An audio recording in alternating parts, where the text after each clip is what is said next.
Hello people, Jugglet here.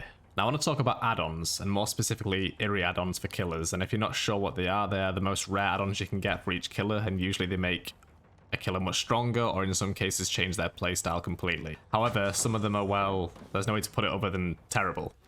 So I'm going to try and rework some of them and make them slightly more interesting. Not necessarily OP or anything like that, but just more viable for different situations. To give an example of add-ons I think are actually fine in their current state, Eerie Hatchets. I know they're frowned upon by some people, but they achieve what's needed when it's coming to an Eerie add-on. They make the Huntress strong and change her playstyle. She has to reload after every Hatchet, so I would deem that an add-on, which is pretty much fine in my opinion. Another would be Trickster's Eerie Photo Card. It makes him stronger and it makes his playstyle totally different, forcing him to use a bat on close maximum laceration. But we're talking about ones left in the dirt to rot like pathetic pink worms, slowly dying a terrible, terrible death. So first up we have the Oni. His add-ons, iridescent ones in particular, are just awful. One's got some potential, but the other one is just pathetic. So we'll start off with this one, the Bloody Glove. Basically means the survivors can take away your only good thing, your power. By walking over your orbs, to me this has potential to be something good, game-changing if it's slightly tweaked, but in its current state, a survivor sees all the orbs and walks into them, slurping them up and revealing their aura to you. It stacks as well. I like that idea, but there's not really much risk to the survivor. That, yeah, the killer can see your aura, but he's just taking, it's nothing special. So personally, I'd add this effect to it. The survivor suffers from the exposed status effect as well. So that way it changes the gameplay and could potentially turn the Oni into an M1 killer. It stacks in its current state, so if a survivor slurps up 10 orbs, the aura is shown for 20 seconds. It's 2 seconds per orb. So with, say, 10 orbs, they'll be exposed and the aura will be shown for 20 seconds. So it gives the survivor a choice to make. Does he think he's confident at looping? Can he pick up as many orbs as he can? Can he remove the Oni's power to help his teammates? I just think that's quite interesting. My other take on it would be the survivor who takes the orbs and absorbs them all once they're down, drops all the orbs they've stored up, so the survivor, if they're good at looping, will challenge the killer into a mind game battle by revealing his aura and taking the orbs. The Oni then knows the survivor has a massive amount of blood stored up, so there's high risk, high reward. If the survivor's good enough, he can loop them for 5 gens and the Oni never gets his power. So that's 2 suggestions for that add-on. Next up is the Oni's family crest, which is totally awful. You're rewarded for missing your attacks.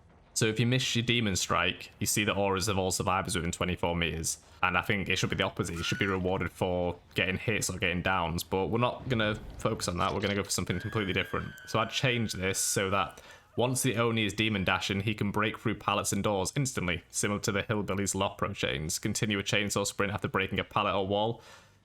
Yeah, that's not an Eerie add-on, but that's just an add-on what's similar to it. So obviously if the Oni is doing that, he can't do it freely for nothing. He has to lose something, so he loses a bit of his power each time he breaks a pallet.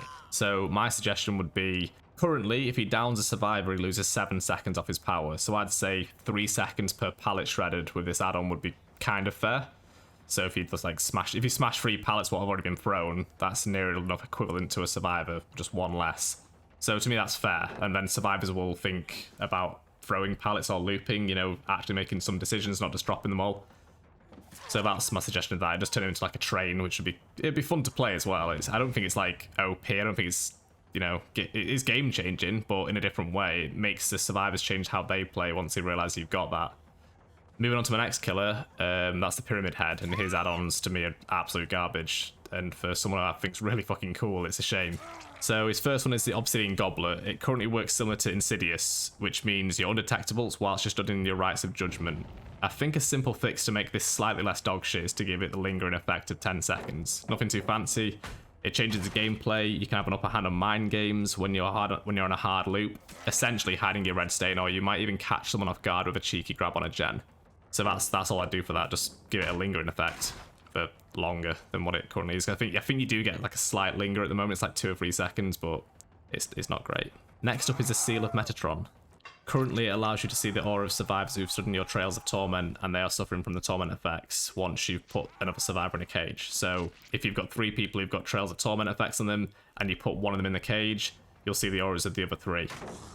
I'd keep that the same, but I'd add 2 additional effects. First being anyone not suffering from the torment effect suffer from the blind status effect as well for 20 seconds. And on top of seeing the survivor's aura for 6 seconds who are tormented, they're also hindered for 3 seconds. That alone could really change a Pyramid Head's playstyle and really add some spice to a game. Lastly, the Hag's Waterlogged Shoe. Now this one, had a lot of like back and forth with this one because I actually wanted to kind of keep the effect the same. So you're changing the killer altogether because obviously her main ability is to teleport.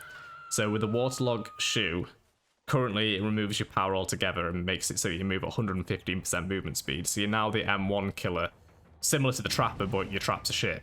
Because all your traps do is hinder the survivor by 9%. So yeah, you are a super shit Trapper.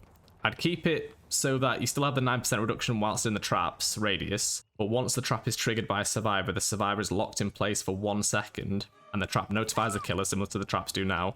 Then they regain their movement speed at a rate of 10% per half second. So essentially in 5 seconds, you're back to full movement speed again, causing her to be more like a honey trap kind of fly effect killer.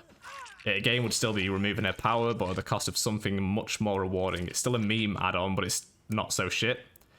Anyway, if you have any comments, thoughts, or even suggestions for add-ons you think suck or need tweaked, let me know, and I'll be sure to check them out.